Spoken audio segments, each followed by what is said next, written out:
आता बातमी आहे एबीपी माझाच्या इम्पॅक्टची। एबीपी माझाच्या बातमीनंतर नागपूरमधल्या चांपा ते खापरी या 12 किलोमीटर लांब असलेल्या गावांना तब्बल 80 कोटींचं गिफ्ट मिळालंय। चांपा ते खापरी या रस्त्याची परिसरामधली खाणीमधून रोज शेकडोंच्या संख्येने चालणाऱ्या अवजड ट्रकमुळे मोठी दुर्दशा झाली होती आणि या संदर्भातली बातमी एबीपी माझाने दाखवली होती। या रस्त्यावरील खड्ड्यांमुळे होणाऱ्या दुर्घटना, खराब कच्च्या रस्त्यातून उडणाऱ्या धुळीमुळे लोकांचा आरोग्य आणि शेजारील शेतामधील पिकांना होणाऱ्या नुकसानाचं कटू वास्तव एबीपी माझाने दाखवलं होतं। ही बातमी पाहून महसूल मंत्री चंद्रशेखर बावनकुळे संबंधित रस्त्याचं काम शासनामार्फत पूर्ण करण्यात येईल असं आश्वासन त्यांनी दिलेलं होतं। आता या रस्त्यासाठी शासनाने 80 कोटींचा निधी मंजूर केलाय आणि त्यामुळे गावकऱ्यांनी एबीपी माझाचे आभार मानले।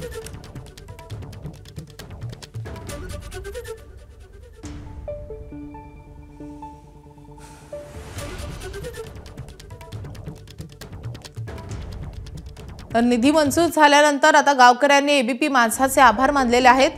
खाणीमधून मोठ्या प्रमाणावर वाहतूक या मार्गावरून होते आणि त्यामुळे या परिसरातल्या झाडांवर, तिथल्या शेतीवर ही सगळी धूळ जमा होते आणि त्यामुळे शेतीचं मोठं नुकसान होतंय। त्यासोबतच या धुळीमुळे नागरिकांना मोठ्या त्रासाचा सामना करावा लागत होता।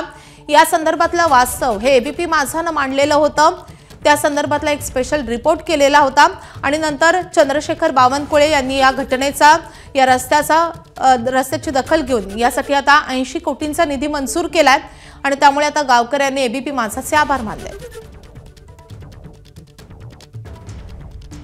आम्ही तिकडून बसने येत होतो, एकदा बस तिथे उलटली पण होती। खड्डे बहुत मोठे खड्डे होते। आम्हाला बहुत फायदा होईल, सगळ्या इथून जानेवारी सगळ्यांनाच फायदा होईल। आज पहिलं धुळाचा प्रॉब्लेम आणि रोड आणि बसच्या वेळ आमची शाळा सुटे गणवेश खराब आहे आणि आता रोड सँक्शन झाला आहे म्हणते 80 कोटी सँक्शन झाले आहे। रोड बनवून तर आमच्या बसच्या टायमिंग सही होईल, बस टायमावर येईल ना आमची शाळा नाही सुटणार। एबीपी माझाची बांधिलकी महाराष्ट्रातील जनतेसोबत आहे आणि एबीपी माझाची बातमी म्हणजे इम्पॅक्टची हमी हे पुन्हा एकदा सिद्ध झालेला आहे।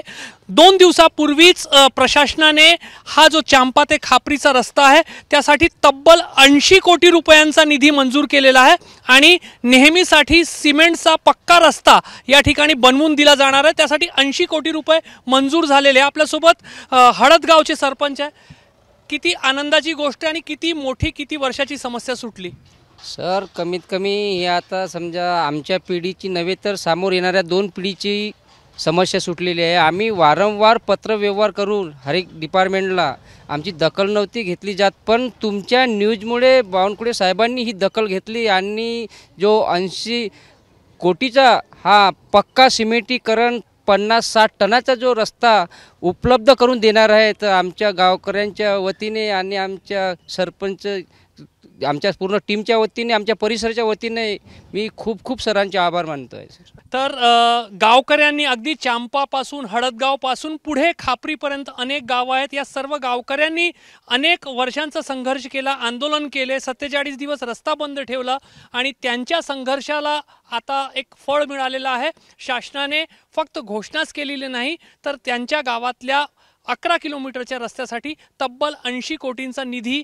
मंजूर केला आहे। अपेक्षा आहे की लवकरात लवकर आचारसंहिता संपल्यानंतर कामाला सुरुवात होईल आणि पुढील काही महिन्यांमध्ये या गावातील लोकांना त्यांच्या हक्काचा पक्का आणि सुरक्षित रस्ता मिळेल। कॅमेरामॅन अतुल हिरडेसह रजत वशिष्ठ, एबीपी माझा, नागपूर।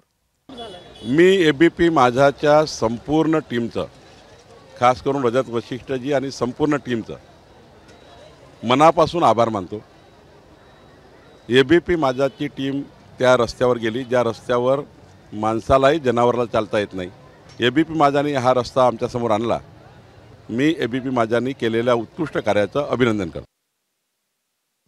तर एबीपी माझाने या संदर्भात 11 जून आणि 17 जूनला बातमी दाखवलेली होती। त्यावेळी या रस्त्याची नेमकी कशी दुर्दशा होती आपण पाहूयात।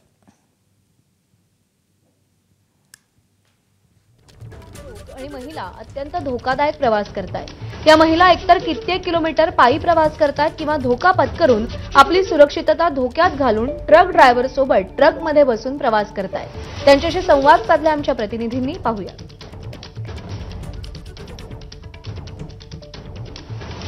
महाराष्ट्र सरकारने महिलांसाठी एसटीचा प्रवास 50% सवलतीच्या दरामध्ये केलेला आहे आणि त्यामुळे राज्यभरात महिला मोठ्या प्रमाणावर एसटीमध्ये प्रवास करते, त्या योजनेचा लाभ घेते असं सरकारचा दावा असतं.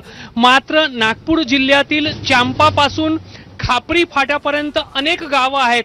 या गावातील महिला या सवलतीपासून वंचित आहे आणि त्याचा अगदी आगळा वेगळा कारण आहे. तुमच्या गावात बस का येत नाही?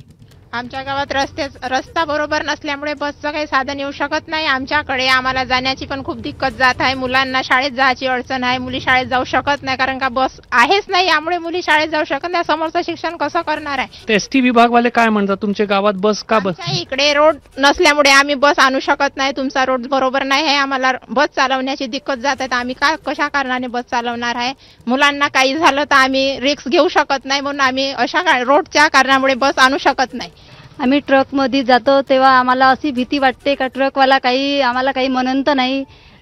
हे जे ट्रक चालतं त्याच्यामध्ये बसून जावं लागतं? हो सर, त्याच्यामध्येच जातो आम्ही लोक.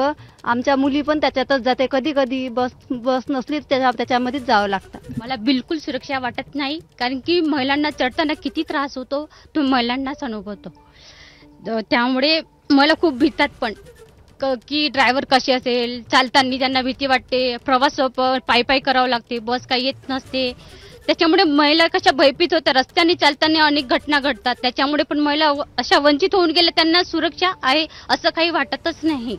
कधी बस नाही मिळाली तर ट्रकनं पण यावं लागतं. आम्हाला पण भीती खूप वाटतात की ट्रकवाले वगैरे छेडखाई नसेल कळलं म्हणून.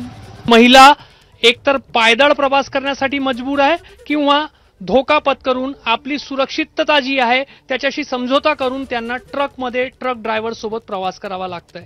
नक्कीच मायबाप सरकार या महिलांच्या या अडचणीकडे लक्ष घालेल हीच अपेक्षा. कॅमेरामॅन अतुल हिरडेसह रजत वसिष्ठ, एबीपी माझा, चांपा. एबीपी माझा, उघडा डोळे बघा नीट.